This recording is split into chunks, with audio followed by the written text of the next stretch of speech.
Hello ladies and gentlemen watching on YouTube, and welcome to race number 6 of Season 10 NNSCRA Walmart Cup Series action. I am Levi McIntyre, a.k.a. ThrashManiac99, the voice of NNSCRA Walmart Cup Series, here to welcome you to the Food City 500 here at Bristol Motor Speedway. This will be the first of 3 races to take place in our new tradition that began in Season 9, the Tennessee Trifecta, where we go to 3 different Tennessee tracks for racing. We begin at Bristol, next week is Tennessee Superspeedway, and then to conclude Tennessee Trifecta will be Nashville Superspeedway.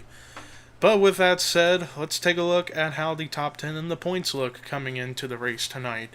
After last week at Martinsville, Pichu London took the points lead over. Second is Chase Oliver. Third is the former points leader, Charles Sanford.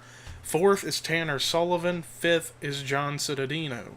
Sixth is Michael Norman. Seventh, Carson Gum. Eighth, Jesse Setti. Ninth, Chris Washer. And then 10th is Austin Mongold. So, with that being said, let's take a look at how the lineup looks. Starting in the last row is Joshua Collard and Chris Washer. Starting in the top 10, Chase Oliver is on the pole for the race tonight. Starting next to him is Dylan Young, the defending champion. Row 2 is Trent Dunham and Dylan Thoreau. Row 3 is Zach Rogers, Austin LaPlante. Row 4 is Angel Navarro and Kyle Matthews. And then row 5, a dead tie, Carson Gum and Jesse Setti. Now, for some of you who are wondering, why isn't PJ Williams in this field if he qualified in the top 12? It's because Jessica Sheldon's on the outside of the top 30, and she is a former 2-time champion, so Champions Provisional is in play. So any champion that falls out of the top 30 in points, that's okay, no need to worry. You will still be up there to race in races, no matter what. So, and also one more quick announcement. Starting from here on out, the Dodge Darts will be no more. It is now Dodge Charger, since a brand new Dodge Charger template came out, and I made some cars for it on the day of recording this, and should be interesting. So, without further ado, let's get the command to fire engines for the Food City 500 at Bristol. Drivers, start your engines!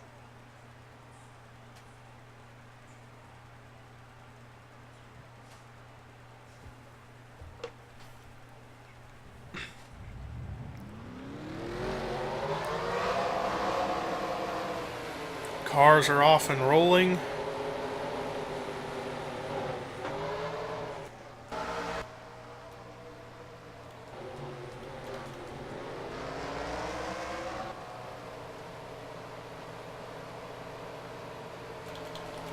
Looks like everything is under control. Boogity, boogity, boogity! Let's go racing!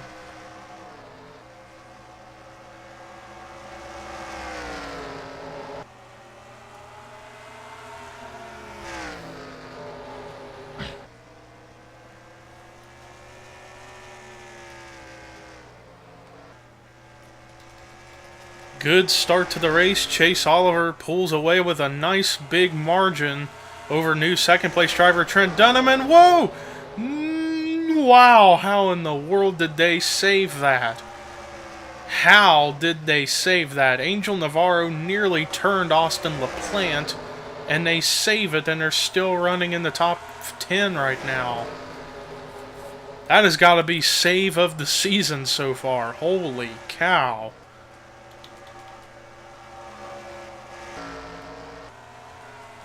Back up at the front, Chase Oliver pulling ahead with a huge lead as we look around to see what's happening. So far the racing's going pretty smoothly, but still kind of aggressive to kick everything off for this race. I mean, I still can't believe that. And Angel Navarro maintains 5th place, and Austin LaPlante stays in the top 10 and 7th. But man, like I said, that was close. as Chase Oliver continues to pull away from second place Trent Dunham, but not by a whole lot every lap. Maybe if Chase Oliver ends up encountering lap traffic here momentarily, maybe that will be help for everybody else behind him.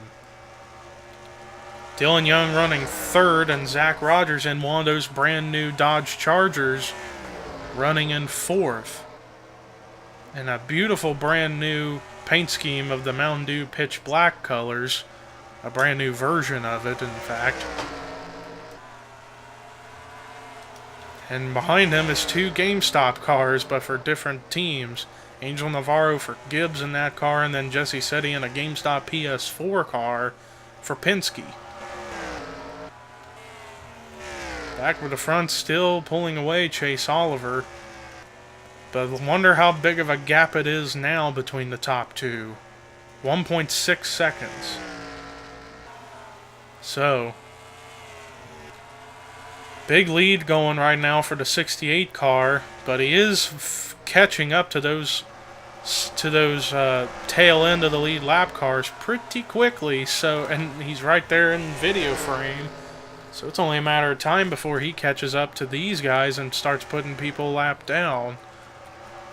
Meanwhile, it's mostly double file racing from the back. And then everywhere else, it's pretty much single file. Battle, I can't tell what spot that was for. It looks like 11th between Michael Norman and John Citadino. But now, here comes more people. Matt McIntyre trying to go by. And now Chase Oliver has caught the lead lap cars. Chris Michaels running dead last, so Chris Michaels could end up going a lap down as a result. But Chase Oliver needs to be careful because they're all racing double wide in front of him, and they can easily overdrive a corner and get the wall, and he could get collected and cause a big crash if he's not careful. And as a result, like I suspected, it's helping the rest of the pack catch up to the 68 for the lead, because here comes everybody else. From second on back to fifth, they're right there. Dylan Poteet goes a lap down. Chase Oliver still behind Chris Michaels. Margin of the lead now less than 9/10 of a second between the top two. Chase Oliver still stuck behind the 07. Now I can tell the lead has definitely shrunken, and it's shrunk a whole tenth, so now it's less than 8/10 of a second. And now Chase Oliver finally going to lap his good friend Chris Michaels. Oh, and Chris Michaels got the wall, but luckily it was just a minor hit. Otherwise, that could have been a major, major problem.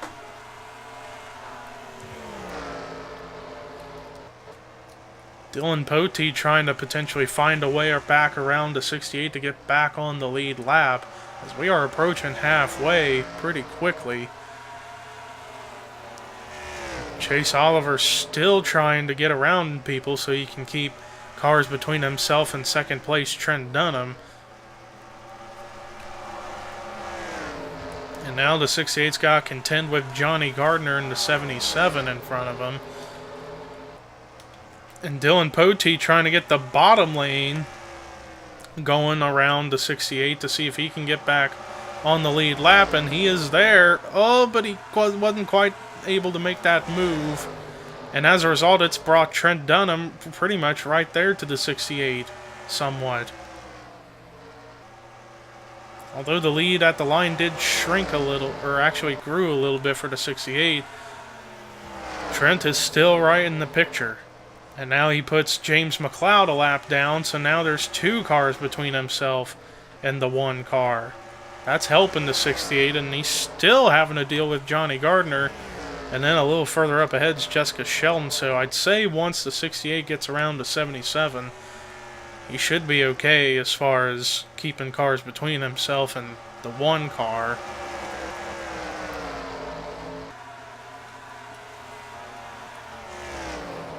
Chris Michaels still running within the main pack, but still a lap down.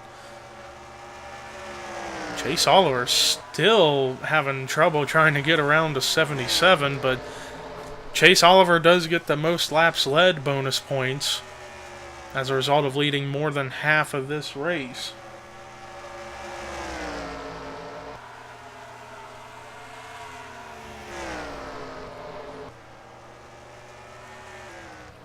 As we continue to look around, and it's pretty much turned into mostly single file racing all around the field. Hardly any double wide racing going on right now. Margin of the lead still within under a second. It's just going back and forth between it being bigger or it being smaller. Oh, but we may have a battle for second as here comes Dylan Young with a run to the inside of Trent Dunham. Dylan Young goes by, and now Angel Navarro trying to get underneath of the one car himself to get by for the third spot.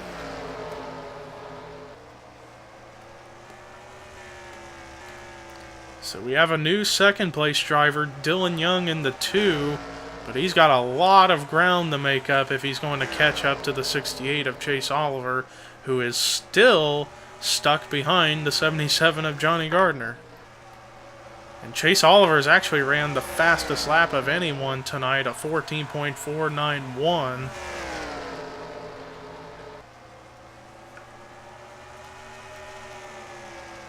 So far, you got 3 cars a lap down: Dylan Poteet, James McLeod, and Chris Michaels. Dylan Young slowly but surely catching up to the 68, just not by a whole lot. And now he's under a second behind the 68. Dylan Young trying to go for his first win this season, the defending champion.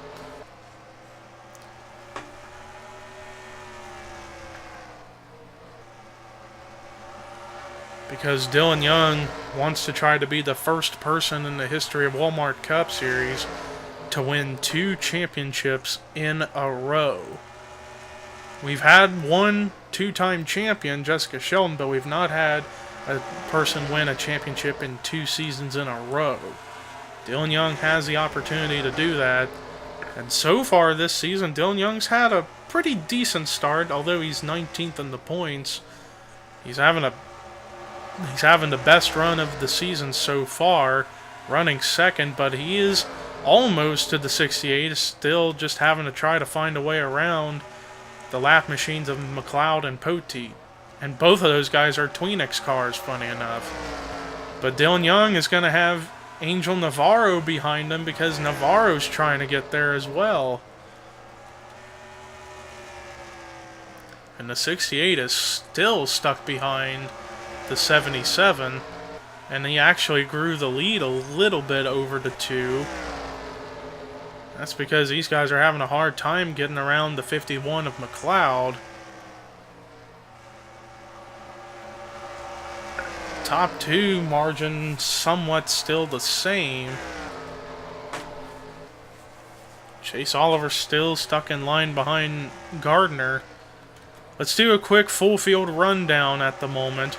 Chase Oliver's your leader. Second is Dylan Young. Third is Angel Navarro. Fourth, Trent Dunham.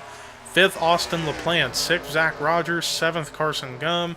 8th, Jesse Setti. 9th, Connor Morgan. 10th is Michael Norman. 11th is Matt McIntyre. 12th, Kyle Matthews. 13th, Sean Galligan. 14th, Austin Mongold. 15th, Sean Henley. 16th is DJ Curtis. 17th, Preston Plord. 18th, Matthew Dallio. 19th, Steven Guerrero.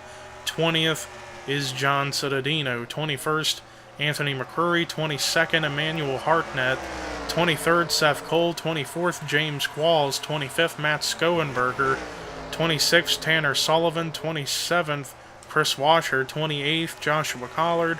29th, Caleb Farrell. 30th is William Duncan. 31st, Zach Flickinger. 32nd, Pichu London. 33rd, David Rivera. 34th, Charles Sanford. 35th, Dylan Thoreau. 36th, Dorian Facepuncher.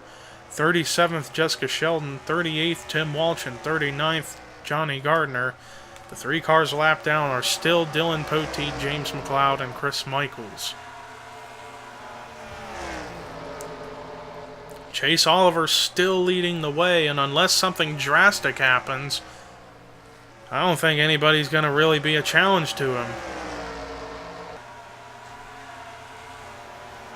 Chase Oliver's still trying to find a way around Johnny Gardner, but if I were him, I'd be conservative for these final 2 laps, because he's got a decent gap between himself and Dylan Young, but Dylan Young's going to go by James McLeod now.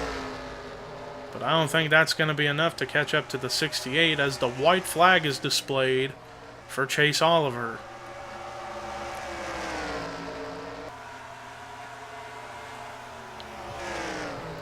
Into turn 3 and getting ready to come off of turn 4. Checkered flag waving. Chase Oliver gets his 11th career Walmart Cup Series win. He wins the Food City 500 at Bristol. Dominating performance by that 68 team for Team Heel Motorsports. Let's take a look at the rest of the results. Dylan Young comes away with his best finish this season of 2nd. Great performance for him. Solid run for Angel Navarro in the 3rd spot. Trent Dunham, solid finish in 4th, and a great top 5 run for Austin LaPlante in 5th. Great top 10 run for Zach Rogers, who needed a good run to get back in the top 10 in points in the 6th position. Carson Gum redeems himself after a poor finish at Martinsville in 7th. Jesse Setti with a great run in 8th. Great run, 2nd week in a row, top 10 for Connor Morgan in 9th, and then 10th is Michael Norman. Great run for him. And also, earlier today, Michael Norman announced that this would be his final season as a driver for my series. Rest of the top 20, Matt McIntyre, Kyle Matthews, Sean Galligan, Austin Mongold, Sean Henley, DJ Curtis, Preston Plord, Matthew Dalio, Steven Guerrero, John Cittadino. Rest of the top 30, Anthony McCrory, Emmanuel Hartnett, Seth Cole, James Qualls, Matt Skoenberger, Tanner Sullivan, Chris Washer, Joshua Collard, Caleb Farrell, and William Duncan. The rest of the lead lap cars were Zach Flickinger, Pichu London, David Rivera, Charles Sanford, Dylan Thoreau, Dorian Facepuncher, Jessica Sheldon, Tim Walsh, and Johnny Gardner. And then and for some reason it has James McLeod retired, but he finished a lap down. Same with Dylan Poteet and Chris Michaels. So with that said, thank you guys for watching the Food City 500 and the first of 3 races for the Tennessee Trifecta.